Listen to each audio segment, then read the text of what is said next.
Matapos ngang makalaya itong si Perena, agad na nga siyang umikot sa loob ng Encantadia. Alam niya kasi na hindi dapat magsayang pa ng oras, lalong-lalo na at kasalukuyan na ngang si Hagorn at itong si Metena ay naghahasik na ng lagim dito sa Encantadia. Sila ay mapapahinto sa paglalakad, si Metena at itong si Hagorn, matapos may mararamdaman na kakaiba. Yun nga ay walang iba kundi itong si Perena.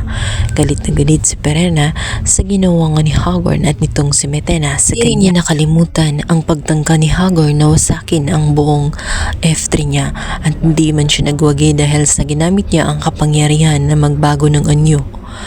Ngunit pinagtatawanan lamang siya ni Hagorn sapagkat iniisip nito na kay lakas ng kanyang loob na hamunin si Hagorn at si Metena, lalong-lalo na at alam ni Hagorn na nawala na ang kanyang kapangyarihan sapagkat siya ay isang F3 na lamang. Dahil doon, kampanteng-kampante si Hagorn dahil hindi siya nag-iisa. Bukod pa roon, may hawak siyang espada na may basbas pa nga nitong si Gargan, kaya hindi siya natatakot dito kay Perena. Ngunit maya-maya pa ay biglang hangin ay lalakas, nagpapatunay lamang at ito'y palatandaan na may isang kaanib na paparating para tulungan siya. Maya-maya nga ay biglang darating itong si Danaya kung saan akala nga nitong si Perena na ito'y magiging kampi niya.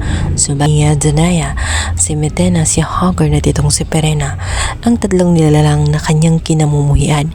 Hindi kasi niya makalimutan at hindi pa rin nakamobo nitong si Danaya matapos ng malaman na alam ni Perena ang pag-alis nila at pagpunta sa mundo ng mga tao. Hindi kasi niya matanggap na nagpaubaya si Perena at hindi man lang humadlang. Tingin niya ay isang traidor na kapatid itong si Perena, kaya naman hindi mo alis-alis ang galit sa kanyang puso.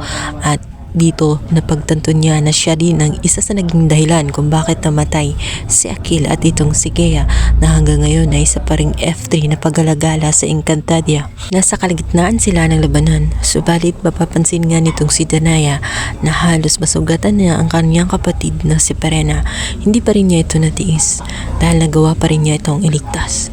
Plano sana ni Danaya na ilayo lamang siya kay Metena para hindi tuluyang mamatay, subalit hindi rin siya nakatiis at ginamot niya rin ito bago umalis. Subalit, bago pa man umalis itong si Danaya, nag-iwan pa rin siya ng isang salita kung saan hindi pa rin maalis-alis ang galit niya dito kay Perena at hanggang ngayon ay kinasusuklaman pa rin niya itong si Perena dahil sa ginawa nito.